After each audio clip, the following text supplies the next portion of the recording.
तो हम लोग जब भी बात करते हैं तो हमारे जो वाक्य होते हैं वो मोस्टली प्रेजेंट पास्ट फ्यूचर की ही बात हम लोग करते हैं, है ना। तो प्रेजेंट पास्ट फ्यूचर को पहचानना जो है हिंदी में तो आसान है पर अंग्रेजी में मुश्किल है। अंग्रेजी में हमको कुछ शब्दों को याद रखना पड़ता है ताकि हम हिंदी वाला जो पहचान रहे हैं वाक्य उसको ट्रांसलेट कर पाएं। वो सारे के सारे शब्द आज की क्लास में कराने वाली हूं, तो क्लास को शुरू करते हैं। आप देख रहे हैं संरीति इंग्लिश अकेडमी, मैं हूं प्रीति मैम। सब्सक्राइब करके बेल नोटिफिकेशन ऑन कर देना और हमारी ऐप या पेड क्लासेस से संबंधित जानकारी के लिए इस नंबर पर व्हाट्सएप मैसेज करके संपर्क कर लेना। क्लास को शुरू करते हैं और सबसे पहले बात करेंगे प्रेजेंट टेंस की, यानी कि अभी जो करंट चल रहा है वर्तमान की बात हम लोग करेंगे। प्रेजेंट टेंस में कुछ सेट ऑफ वर्ड्स हैं जो अगर आप याद रखोगे तो इनके बाहर का आपको कुछ और याद रखने की जरूरत नहीं पड़ेगी। प्रेजेंट टेंस में जब भी बात करोगे इन्हीं शब्दों की जो है उलटफेर, इन्हीं शब्दों का उलटफेर आपको करना है वाइल टॉकिंग, ठीक है।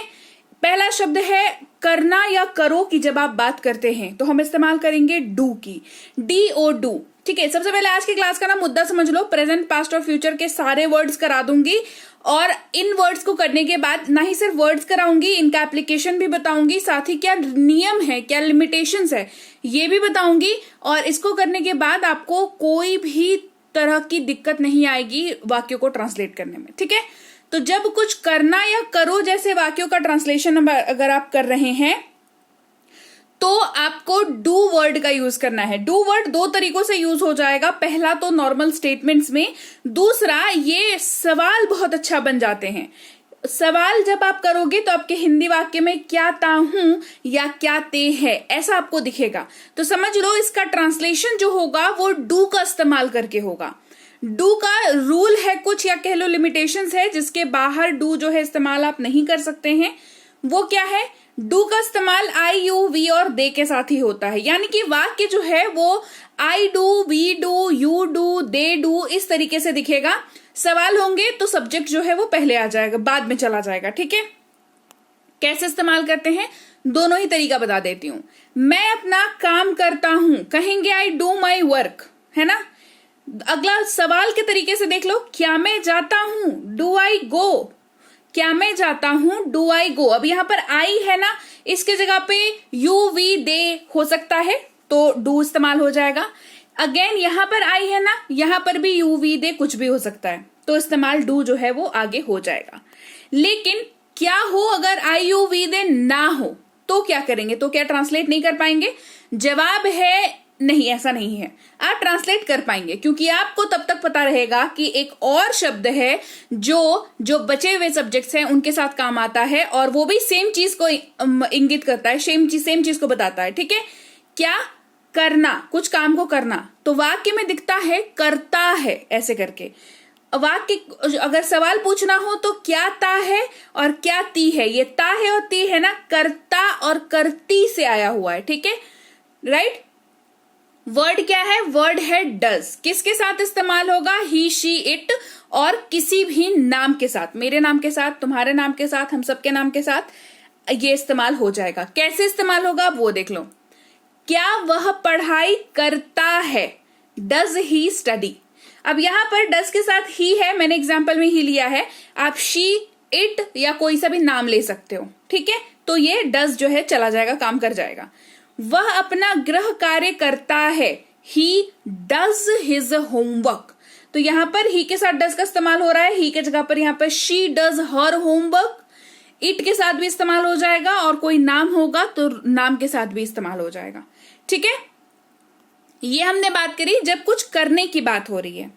अभी कुछ करने की बात नहीं कर रहे हैं, नॉर्मल से एक कोई चीज है उसके बारे में बात कर रहे हैं। ध्यान दो, वाक्य के अंत में क्या इस्तेमाल किया मैंने, है, तो इस्तेमाल करेंगे इज का। इज के लिमिटेशंस भी हैं। इज जो है ही, शी, इट और किसी भी नाम के साथ ही इस्तेमाल आपको करना है। जैसे वह एक डॉक्टर है, ही इज अ डॉक्टर। वह लिख रही है, शी इज राइटिंग, ठीक है। वहीं पर अगर वाक्य के अंत में हूं का इस्तेमाल कर रहे हैं तो एम का इस्तेमाल करेंगे और ये इसका एक ही यूज है, ये आई के साथ इस्तेमाल होगा, ठीक है। ये कहीं और आपको इस्तेमाल होता हुआ नहीं दिखेगा।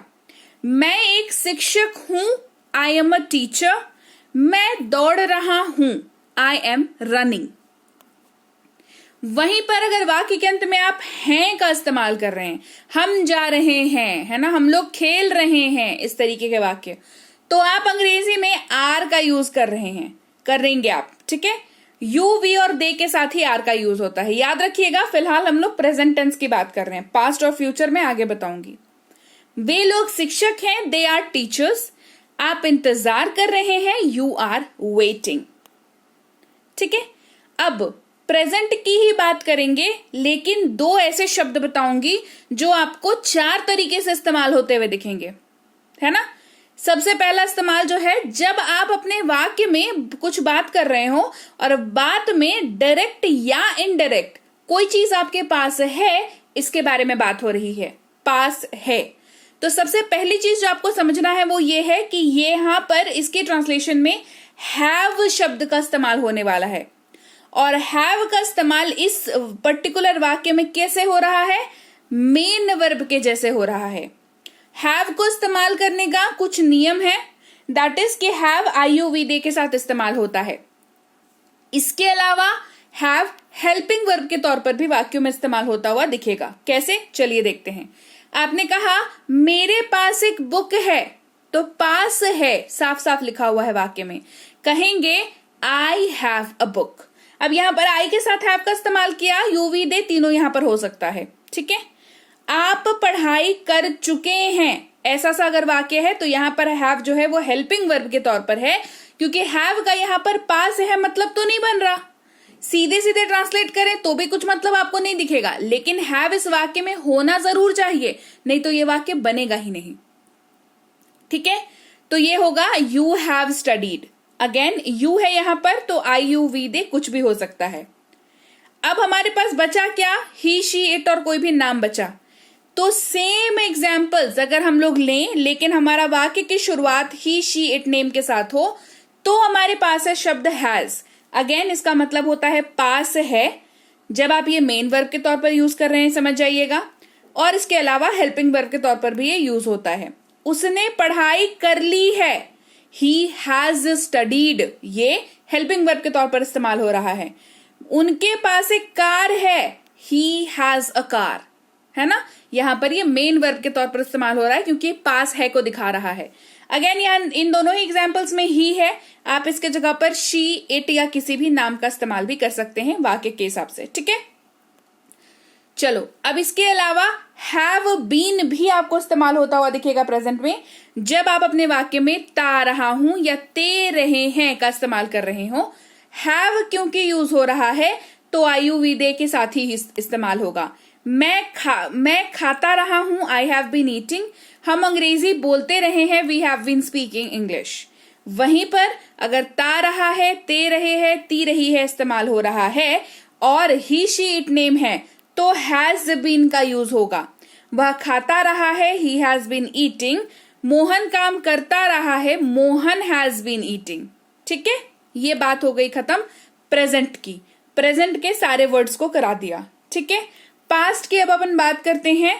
पास्ट में वाक्य के अंत में पहले तो था थी आपको दिखेगा, ये दिमाग में डाल लो। वाक्य में अगर था थी दिख रहा है तो वॉज का इस्तेमाल करेंगे, लेकिन आप इसका इस्तेमाल आई, ही, शी, इट या किसी भी नाम के साथ ही कर सकते हैं। मैं एक लेखक था, आई वॉज अ राइटर। वह खेल रही थी, शी वॉज प्लेइंग। तो यहां पर आई इस्तेमाल किया, शी इस्तेमाल किया, ही, इट और कोई भी नाम भी इस्तेमाल आप कर सकते हैं।